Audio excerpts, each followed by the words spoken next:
If you had an internet connection and perhaps 5 minutes alone today, you probably saw that Pantera is going back out on a reunion tour. And if you saw that much, you probably saw all the backlash. So I didn't wake up today anticipating defending Phil Anselmo, and yet here I am. So first of all, thanks to the internet, kids are finding Metallica for the first time, as we're seeing, in the wide range of opinions there. So too are they finding Pantera. Okay, so if you didn't know who they were before, please let me help you understand this. Pantera is the metal version of Leonard Skinner.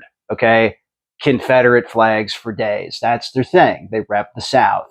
So as a dude that grew up in Wisconsin, a northerner, I understood they were hate-fueled skinheads from Texas. So I was never a huge Pantera fan growing up. But the thing is, I think what is mostly happening is Pantera is being thrust up against Rage Against the Machine. And I think there are two huge points here. One is people feel it's an absolute, just blasphemous, inexcusable farce that Dimebag Darrell would be replaced by anybody. Everybody's saying, yeah, Vinnie Paul as well. How many people are you going to stop on the street and they're going to tell you their most favorite metal drummer of all time is Vinnie Paul? Probably nobody, but nonetheless, the Abbott brothers, that's an important thing. I get that. I respect that. But here's my beef, dude.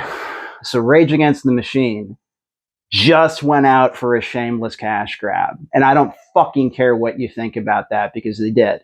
So here's the deal, man. Tom Morello, the guitar player of Rage, is from Arlington Heights, Illinois, 30 minutes from where I grew up, don't you know? It is an extremely wealthy suburb, okay? It's one of the most wealthy areas in northern Chicago, where like Lake Forest is, okay? So you got Oprah, Michael Jackson, or Michael Jordan, excuse me, etc. So what happens with Tom Morello, okay? He's best friends with Adam Jones growing up of Tool. Both came out of Arlington Heights, both some of the most exploratory guitar players ever, both relocate to Los Angeles, both find their bands there. But here's the big difference. So Tom hooks up with Zach De La Rocha, okay, who, by the way, and I'm not kidding, dude, I'm just being honest with you, I saw a photo last night of Zach. I thought it was the comedian John Glazer, who plays Jeremy Jam on Parks and Rec. I'll put up some photos so you can see why I really thought Zach was that guy.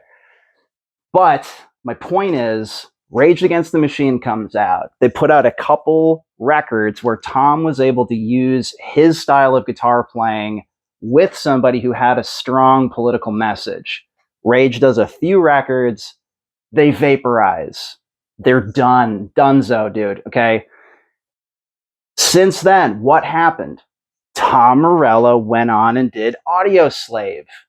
Are you going to fucking listen to Like a Stone and tell me he didn't sell out as far and as much as humanly possible? Of course he did. Okay? So Rage gets to come back because everybody feels that politically they have the right message. Fine, I get that. And I'm not even saying you're wrong. What I am saying is, don't get it twisted. This is what these guys do for a living. Okay, this is their legacy. This is their career. This is their everything. This is their life. So the thing about Phil, dude, he's an animal. Okay, like you can watch interviews with Phil. He was on with the kid that does Wikipedia Fan Fact or Fiction. Pull that interview up, okay? Phil is he gets closer and closer to this kid. He starts grabbing his head and shit like this, like while he's talking to him. I know those guys.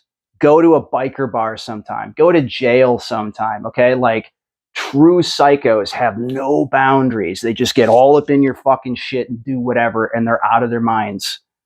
Phil is legit antisocial psycho. For real, I'm sure he is. So the point is, Pantera was always honest. They were hate-fueled rednecks. That's literally their entire message. To this day, that's what Phil is saying. So the truth is, their diehard fan base is going to get Pantera back. That's what they're going to go out and see. The same way that the people that are still humping the leg of Rage Against the Machine are going to get to see Bulls on Parade. Kids are going to get to go to an arena and sing Walk, which they probably just heard for the first time 3 minutes ago or whatever. I mean, but I'm just saying, I think it's a bunch of bullshit to say one is legit and one isn't. Are you going to go see Eric Clapton? You want to see clips of that dude going on racist rampages? You can find them on the internet. Please look it up right after you get off of this. Pete Townshend from The Who, pedophile, okay? Got busted with kiddie porn and somehow sneaks under the radar, and everybody didn't burn their Who records, okay? So what I'm saying is dude, generally speaking, do not meet your idols. They will always disappoint you. They're bad people. I have a Leo Fender story I will never tell on this channel that would make your hair go up, okay? Like, not everybody is who you think that they are. So I'm just saying, they're the Leonard Skinner of metal. They're racist. They're backwards ass fucking dudes, but they always have been. So if you liked them before, you know, it is what it is. And then lastly, Zakk Wylde. Zakk Wylde's going to be playing guitar. Whatever, dude. Who else were they going to get to do it? And my one comment to you guys as guitar players is, and I really want you to think about this, here's why I'm going to be watching. And you bet your ass it ain't for the racism. I live with a woman from Haiti. I share my bed with a woman from Haiti, for Christ's sakes, okay? So, like, don't get that twisted either. Here's the thing.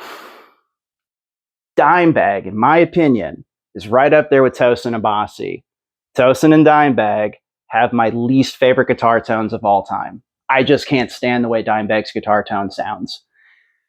This is an opportunity for somebody to come out and play Pantera songs in a completely different way. And what I want you guys to think about is, imagine getting this call, right? This is one of these masturbatory things that we all have, you know, pass through our minds as we're driving or whatever, and we imagine being in a crowd and getting called up on stage, you know, to come fill the boots.